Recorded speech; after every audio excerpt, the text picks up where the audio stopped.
Hey everyone, it's Tracey. And of course, a loud motorcycle drives by. So I am in the van. As you know, this is where I live. And someone had asked about the black screens. And I've been meaning to do them for quite a while. I just haven't had the time. When I do these, I need to feel like really relaxed and, just in the back of the van. I have the lights off and I am just talking freely. And so tonight, that's what I decided to do. I just dropped Joy off. We went to dinner with Al at the Olive Garden, and then I brought Joy to my favorite haunt. She had, boy, did they pour her a big glass of wine. And listen, Joy's like 100 pounds. And yeah, so we had a great time. And then I stopped off at the liquor store. I haven't been there for a long time. If you don't know, I quit drinking for like 90 days, and I don't drink very much anymore. I kind of keep it to a minimum now. And but it was the best experience ever. So there's a new, I haven't been there for, like I said, ever. And it's like kind of like a little strip mall. And at the end now they have like a gaming place. And there were cars all over. And so I walked in and I just bought like these shorties, I just wanted a drink when I got home. And home to my van in the parking lot. And I ended up talking to these two guys. One guy, he originally is from Africa, South Africa. I talked to him, and then there was another guy with him. He just came here from Colorado. He was his friend. This guy's married with kids. The other guy just flew in today from Colorado, and he's very you can tell, just in tune with himself.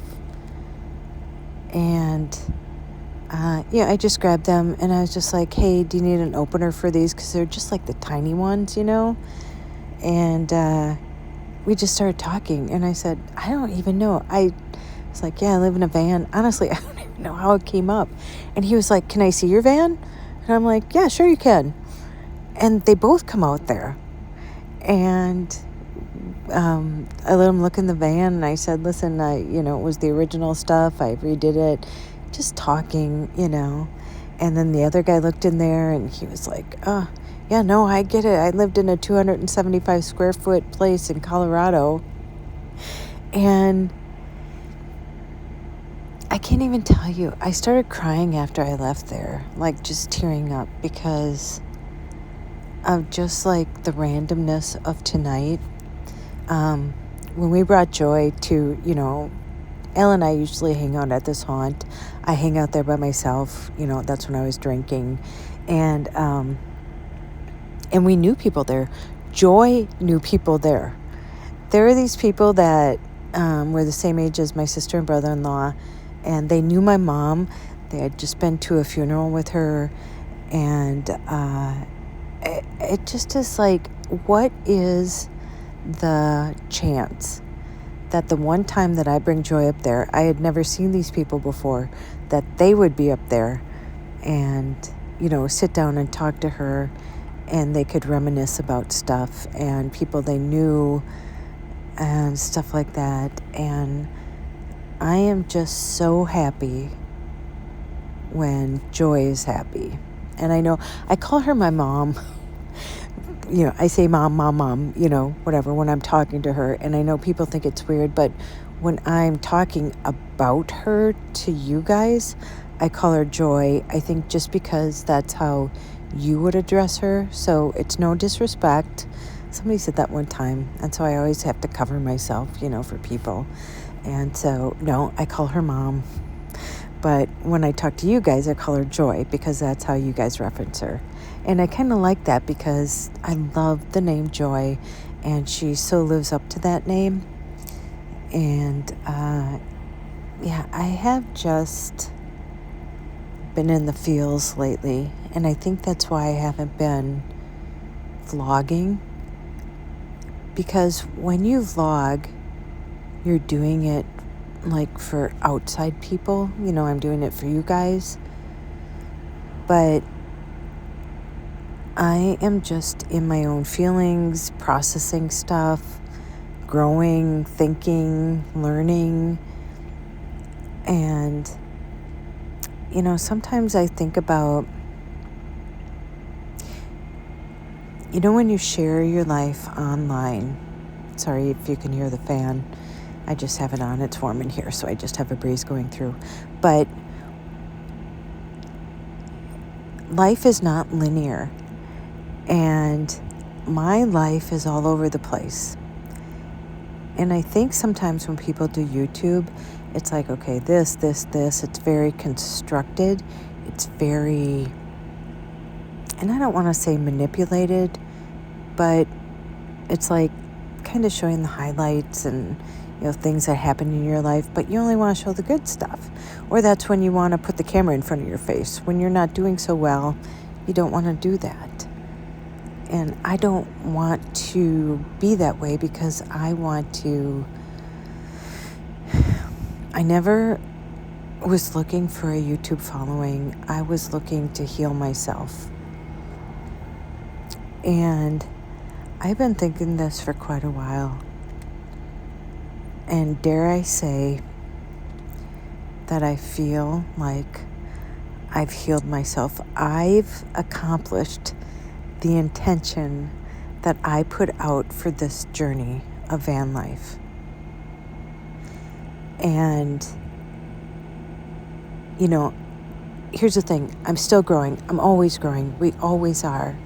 And that's what I want to convey in this message, is that there's no end to the learning, to the growing. But I can tell you, I'm a different woman now than I was when I left. And if you have been one of the few probably that have followed me from the beginning, you've seen how far I've come. And this has been an internal job. This isn't something that you see on a vlog, that you see me, posting in a video. This is something from the inside that I've healed. And I honestly know that I have accomplished that. I tell you, I have stood up now recently, and just like with no, what do I want to say? No shame. That is the thing of standing up for myself with companies, with men, with people, with situations.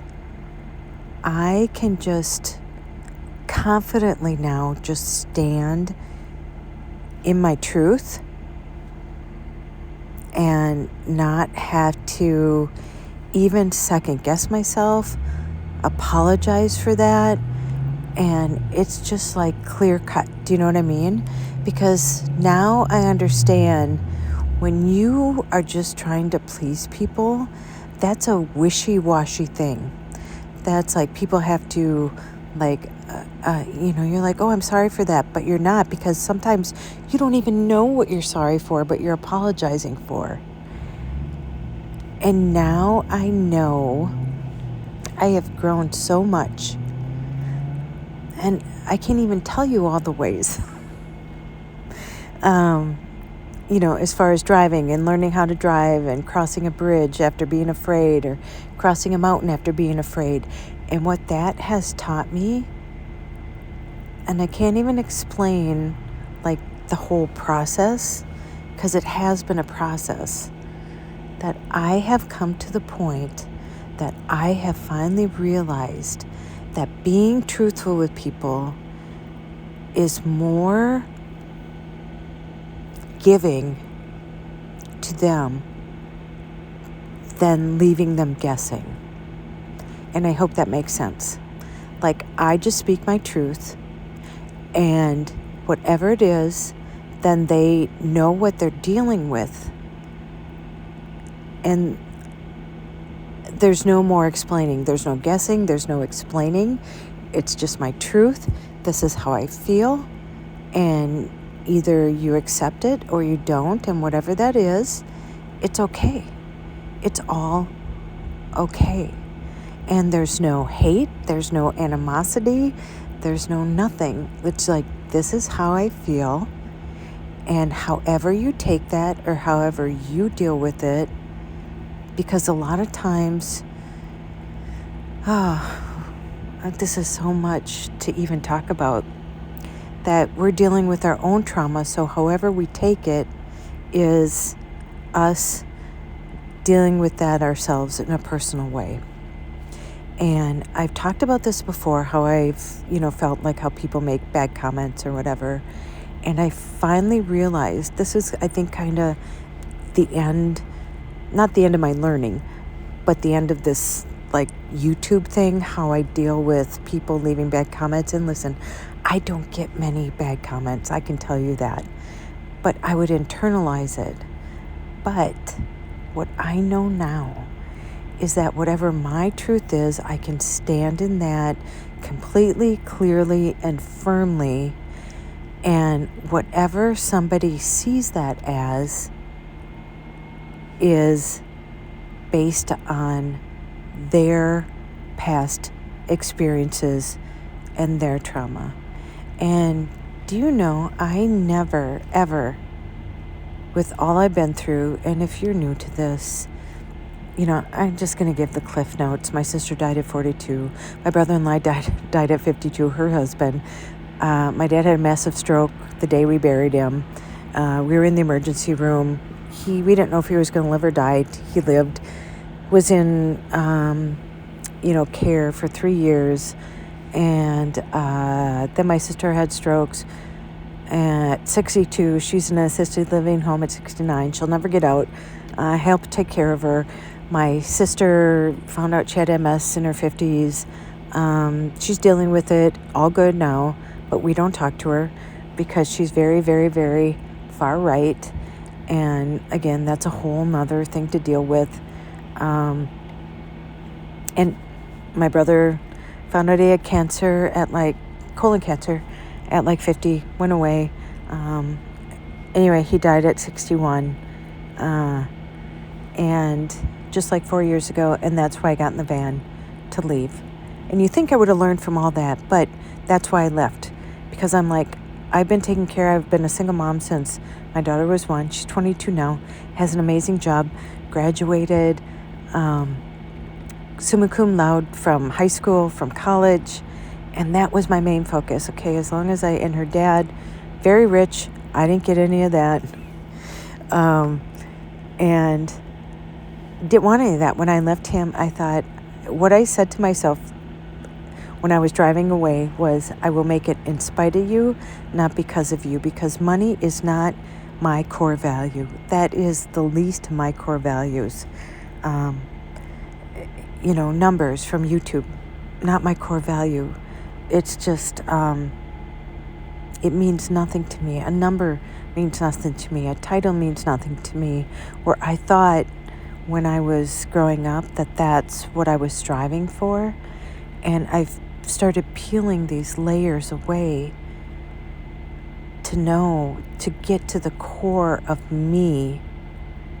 And again, I will never stop learning, but what I've learned is to just stop and stand in my truth, and that is enough.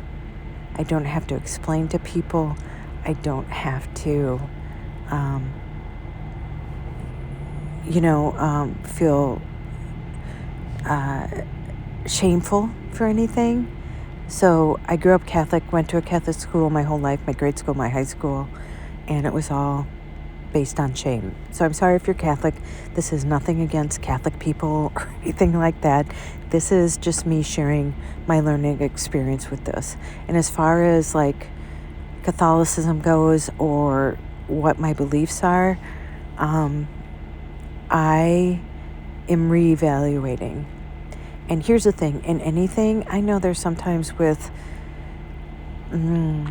things like that, you think that there is a clear and cut path, but you have to give grace to people who need to step back and reassess and think about what is right for them and choose what they want to believe and not judge them. The whole thing about growing up and being Catholic was that we don't judge because God judges us when we get to the pearly gates, so we aren't supposed to judge. So that's the whole premises.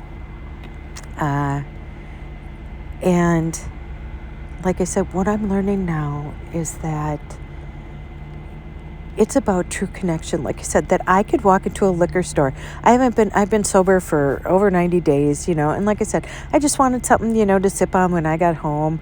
I wasn't drunk or anything, just had a drink or two when I was with my mom. And I thought, you know what, I just want to have a drink when I get home and just relax and everything. And that I just think that was meant to be, because walking into that liquor store, that I met those two people and we connected on like such a soul level. And I think I talked about this before. So when I left, people are like, how can you do this? How can you travel alone? Isn't it scary? And that was a thing during COVID and everything. You sit in your home, you're all by yourself, and you're watching the news and you're thinking, oh my God, everything's so scary out there. It's so, God, I couldn't leave by myself because there's just so many crazy people. And my experience in leaving that, I've told you, I was more afraid not to leave than I was to leave, because I couldn't wait until I was retired to live my life after seeing all my family die so young. And so I was like, and here's the thing, no harm, no foul. I bought this van. I redid it myself. That was, honestly, I look back and that was one of the most favorite times of this whole journey. And then I did it all myself. And that's why I started recording, was so I could show other women that they could do it themselves. And I showed all the materials I use, where I bought them. When I left the driveway on November 6th, 2 years ago, I didn't know where I was going. All I knew that I was going to adventure to do NASCAR in Phoenix. And I just knew I had to be there by the next Saturday. And what I did was, Joy was like, well, how am I going to see what you're doing? And I'm like, well, listen, I'll make a video and I'll send it to you through your, she doesn't know YouTube. I just knew if I sent her the link through her email, she could click on it and see it. And then what I realized, what it helped me every day to record myself, because then people were responding at night. And then that gave me something to it gave me an outside world to connect to. It didn't make me feel so alone. And I would share what I was going through. And I vlogged every single day when I was traveling like that, because that's what helped me so much.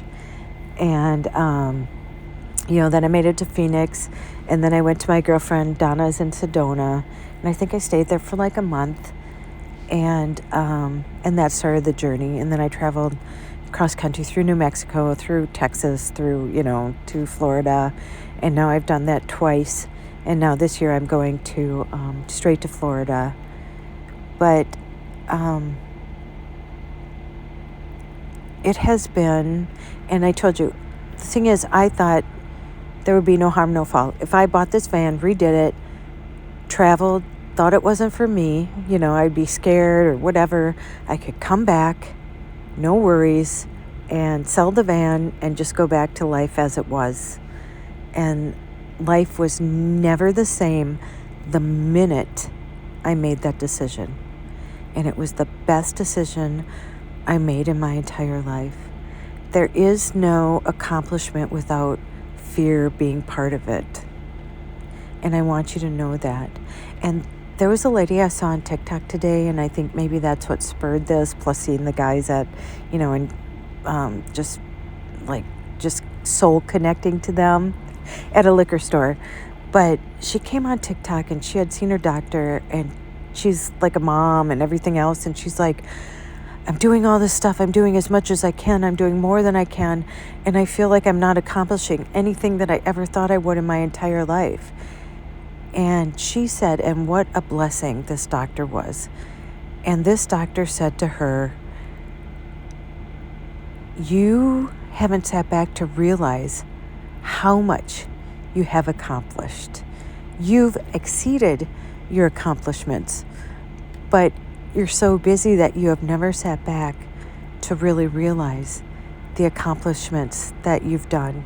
You have amazing kids, you have a good life, and you've done it. And you just haven't sat back to realize how much you've accomplished and more. And in that, I want you to realize being busy doesn't mean that you're accomplishing things. It just means that you're busy. And this is what I've been dealing with. And if you know, I had a health scare, and that has truly brought me back to core, to perspective, to the true value of life.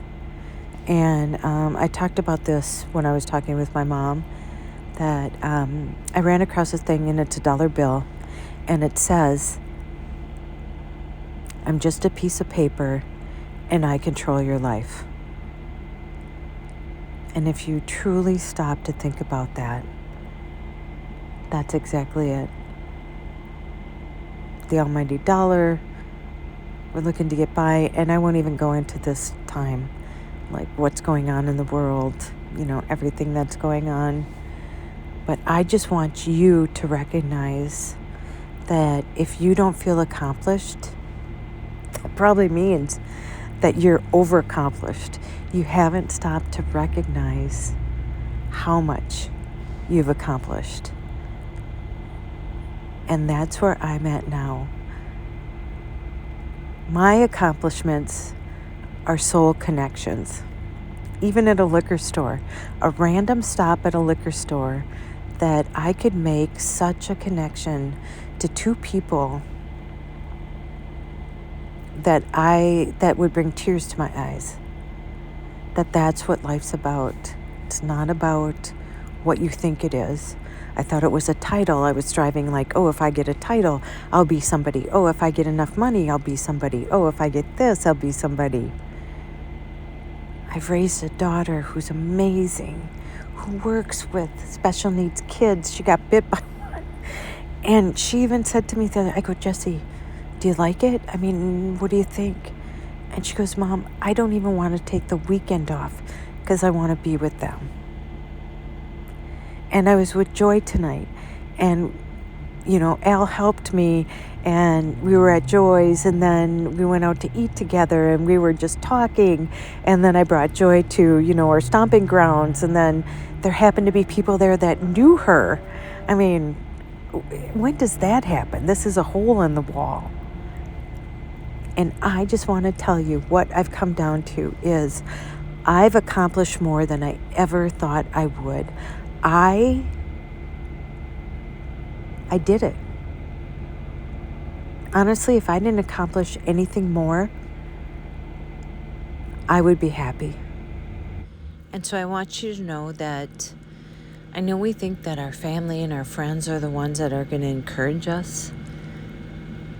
But if you don't find that in them, just know there are other people. You have a tribe that you can find. And I found that in you guys.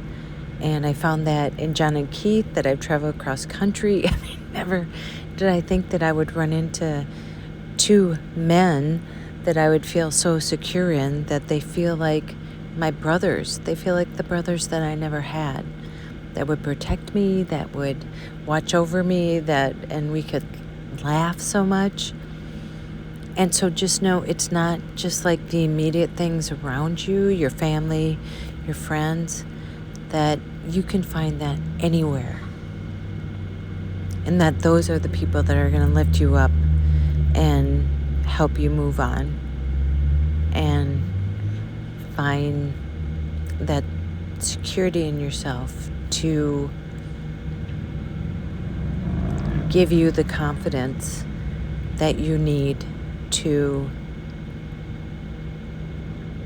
prove to the world that you don't need to do anything more. And I just want you to know that there are people out there, even if they aren't in your inner circle, that you think would support you, that there are other people that identify with exactly how you think about the world or how you identify, that will support you. You can even find them at a liquor store. So, all right, I'm going to let you go. I hope you find love and peace, and I hope you find your tribe.